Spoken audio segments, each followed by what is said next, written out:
दोस्तों आज की हमारी ये वीडियो बहुत ही ज्यादा इंटरेस्टिंग होने वाली है क्योंकि आज की वीडियो में हम आपको कुछ ऐसे इंटरेस्टिंग चीजें बताएंगे जो आपका पूरा दिमाग घुमा कर रख देंगी। फिर चाहे सोने के पहाड़ों से सोना निकालना हो या फिर कांच बनाने से लेकर पेड़ों से पेपर बनाने का पूरा प्रोसेस हो, ये सभी कुछ आपको हमारी आज की वीडियो में देखने को मिलने वाला है।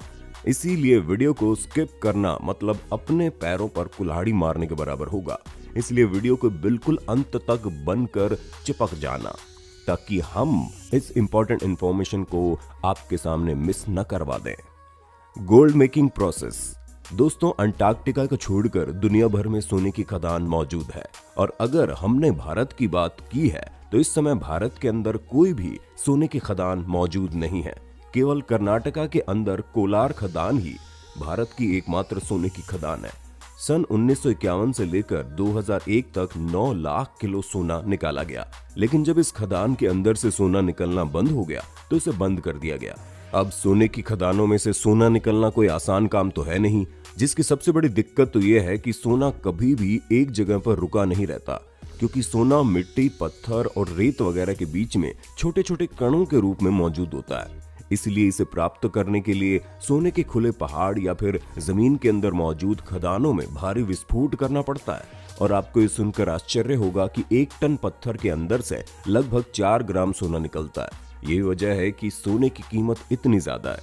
सोने की पोजीशन पता लगने के बाद डायनामाइट से उस जगह पर विस्फोट किया जाता है जहां 300 से लेकर 500 मीटर की गहराई से करीब 1 टन पत्थर निकाला जाता है। पर इस तरह के विस्फोट में 300 टन मलबा निकलता है। वैसे जब पत्थर निकाला जाता है तो इन्हें बड़ी बड़ी क्रशिंग मशीन के अंदर डाल दिया जाता है ताकि पत्थरों को पीसा जा सके और फिर पत्थरों का बारीक पाउडर बनकर तैयार हो जाता है। उस पाउडर को पानी के साथ मिलाकर दोनों चीजों को एक वाइब्रेटिंग मशीन के अंदर डाला जाता है, जिसके अंदर ऑलरेडी काफी मोटा सा कंबल डला होता है ताकि वाइब्रेशन की वजह से इस कंबल के अंदर सोने के कण चिपक जाएं, जिस वजह से फालतू के सारे पत्थर इसी जगह पर पड़े रह जाते हैं। दोस्तों बिल्कुल सटीक सोने को निकालने के लिए इस प्रक्रिया को बार बार दोहराया जाता है और फिर अंत में ये वाइब्रेटिंग मशीन सारे पानी और पत्थरों को पाउडर को बहा देती है, जिस वजह से सोने के सभी कण इस मशीन के अंदर ही चिपके रह जाते हैं। दोस्तों जो सोने के कण मिलते हैं उन्हें 1300 डिग्री सेल्सियस के तापमान में आग के अंदर पिघलाया जाता है और पिघलने के बाद सोने को जैसा चाहे वैसा रूप दिया जा सकता है। Glass making process. दोस्तों सोना बनने के बारे में तो आप जान ही गए हैं। अब चलिए ये जानते हैं कि कांच कैसे बनकर तैयार होता है, क्योंकि इसका इस्तेमाल कई सारी चीजों को बनाने में किया जाता है। लेकिन क्या आप इस बात को जानते हैं कि इस कांच को रेत और चूने से मिलाकर बनाया जाता है? जी हाँ, जिस रेत से कांच बनता है वो कोई आम रेत नहीं होती, वो एक प्योर सिलिका रेत होती है जिसके अंदर अधिकतर सिलिका ही मौजूद होती है। और कांच बनाने के लिए एक मिश्रण तैयार किया जाता है जिसमें 75% सिलिका रेत डाली जाती है, 15% सोडा ऐश डाली जाती है और 10% लाइमस्टोन यानी कि चूना डाला जाता है। और फिर इस मिश्रण में कुछ कांच के टुकड़ों को डाल दिया जाता है और जब मिश्रण में कांच के टुकड़े मिल जाते हैं तो सभी चीजों को भट्टी में पिघलाया जाता है। असल में दोस्तों कांच के टुकड़ों को रेत और चूने के साथ इसलिए मिलाया जाता है ताकि सभी चीजें आसानी से अच्छी तरह पिघल जाए और यहाँ इन सब चीजों को भट्टी में 800 से 1000 डिग्री सेल्सियस तक के तापमान में गर्म किया जाता है। दोस्तों इतने गर्म तापमान में ये सभी चीजें अच्छी तरह से पिघलकर एक लिक्विड का रूप ले लेती हैं। ऐसे में अगर कांच को कलरफुल बनाना है तो इसी वक्त लिक्विड में कलर डाल दिया जाता है और फिर ये जो लिक्विड होती है इसे जिस भी चीज का आकार देना चाहें उसे देकर छोड़ दीजिए। बाद में वो सॉलिड का रूप लेकर एक बेहतरीन चमचमाता कांच बनकर तैयार हो जाता है। Paper making process. इस बारे में आप सभी ने सुना होगा कि पेड़ों की मदद से कागज को बनाकर तैयार किया जाता है, लेकिन इसका असली प्रोसेस क्या होता है, क्या वो आप जानते हैं? अगर नहीं तो बस वीडियो में बने रहना, क्योंकि हम आपको बता दें कि हमारी नोटबुक से लेकर हमारी किताबों तक इस्तेमाल किए जाने वाले कागज को कैसे बनाकर तैयार करते हैं। दोस्तों सबसे पहले कागज बनाने के लिए ऐसे पेड़ों को चुना जाता है जिसके अंदर वुड फाइबर यानी कि लकड़ी के रेशों की मात्रा ज्यादा हो। और जब इस तरह के पेड़ मिल जाते हैं तो उन्हें तरह तरह की मॉडर्न टेक्नोलॉजी या फिर पुराने तरीकों से काट कर अलग कर लिया जाता है। और जब खूब सारे पेड़ों की लकड़ियां इकट्ठा हो जाती हैं तो इन्हें फैक्ट्रीज के अंदर लाया जाता है। दोस्तों, जब ये पेड़ फैक्ट्री के अंदर आ जाते हैं तो इन्हें ऐसी मशीनों में डाला जाता है जिनकी मदद से इनके ऊपर की पूरी स्किन यानी कि छाल निकाल कर अलग की जा सके। और जब ये काम हो जाता है तो पेड़ों के बहुत ही छोटे छोटे टुकड़े कर दिए जाते हैं जिन्हें वुड चिप्स भी कहते हैं।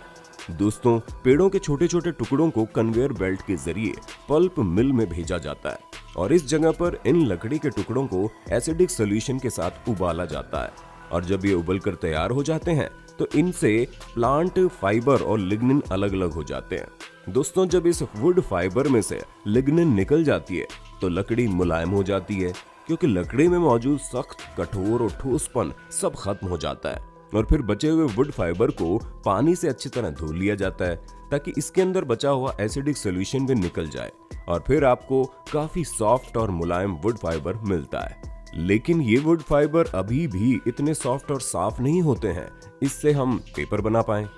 इसी वजह से इसकी क्लोरीन की फ्री ब्लीचिंग ऑक्सीजन, ओजोन और पेरोक्साइड की मदद से की जाती है, जिससे ये वुड फाइबर और भी ज्यादा चमकदार और साफ हो जाता है। दोस्तों, इन सभी कामों को करने के लिए इस वुड फाइबर के अंदर कैल्शियम कार्बोनेट को मिलाकर इसे अच्छी तरह से मिक्स कर दिया जाता है ताकि पेपर की क्वालिटी अच्छी बन पाए, क्योंकि कैल्शियम कार्बोनेट और वुड फाइबर के मिक्स होने से ये एक पल्प का रूप ले लेता है जो काफी सॉफ्ट होता है।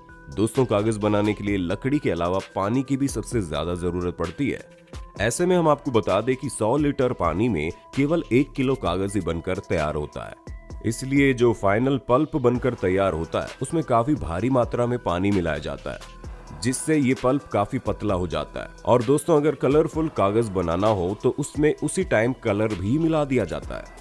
अब इन सभी मिक्सचर को पेपर मशीन के अंदर भेज दिया जाता है, जहां ये पेपर मशीन ही इन सभी मिक्सचर को पेपर में कन्वर्ट करती है, क्योंकि इस मशीन में कई सारे गोल गोल घूमने के लिए रोलर लगे होते हैं और इन्हीं रोलर में अच्छी तरह से दबकर ये पल्प पेपर का रूप लेते हैं।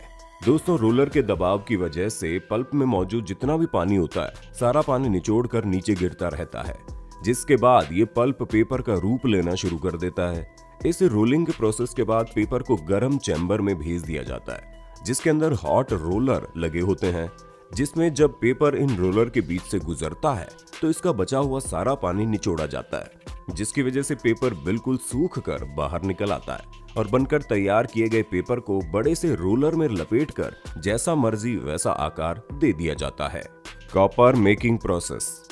दोस्तों, हम सभी ये बात बहुत अच्छे से जानते हैं कि कुछ धातुएं हमारी रोजमर्रा की जिंदगी का हिस्सा है और उसमें कॉपर यानी तांबा भी आता है, जिसे बर्तन बनाने से लेकर तार बनाने तक में प्रयोग किया जाता है। ऐसे में इतने महत्वपूर्ण धातु को किस तरह तैयार किया जाता है इसके बारे में जानना तो बनता है।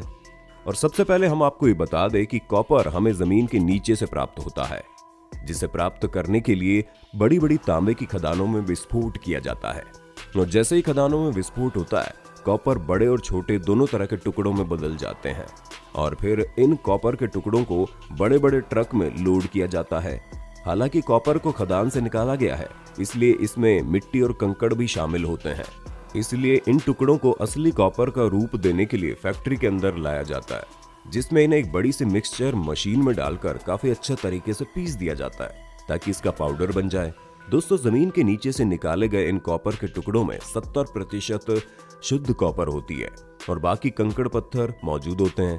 जैसा कि आप देख रहे हैं कि कॉपर पाउडर के रूप में परिवर्तित हो चुका है, इसलिए अब कॉपर पाउडर के अंदर पानी और तेल को डालकर फ्लोटेशन प्रक्रिया यानी कि कॉपर पाउडर के अंदर तैरने की क्रिया उत्पन्न की जाती है, जिसमें कॉपर पाउडर तेल और पानी के ऊपर तैरना शुरू कर देता है।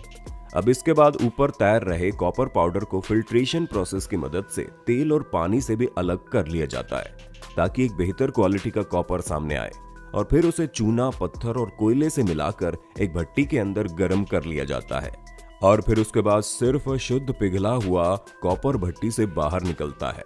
दोस्तों, आप यकीन नहीं करेंगे कि जब भट्टी से कॉपर बाहर निकलता है तो ये देखने में ऐसा लगता है मानो किसी ज्वालामुखी से लावा बाहर निकल रहा हो और बाद में ये पिघला हुआ कॉपर ठंडा होने के बाद सॉलिड फॉर्म में आ जाता है इस तरीके से खदान से निकलकर कॉपर हमारे घरों तक पहुंचता है और इसी ठोस तांबे से अलग अलग तरह की चीजें बनकर तैयार होती हैं। तो दोस्तों, देखा आपने हमारी रोजमर्रा की जिंदगी में उपयोग की जाने वाली ये सभी महत्वपूर्ण चीजें किस तरह से बनकर तैयार होती हैं। बाकी आपको इन सभी चीजों के बनने का प्रोसेस कैसा लगा, हमें कमेंट करके जरूर बताइएगा। और इसी तरह के इंटरेस्टिंग वीडियोस को लगातार देखने के लिए अपने होस्ट और दोस्त सैम के इस चैनल को लाइक, शेयर और सब्सक्राइब तो कर देना। धन्यवाद।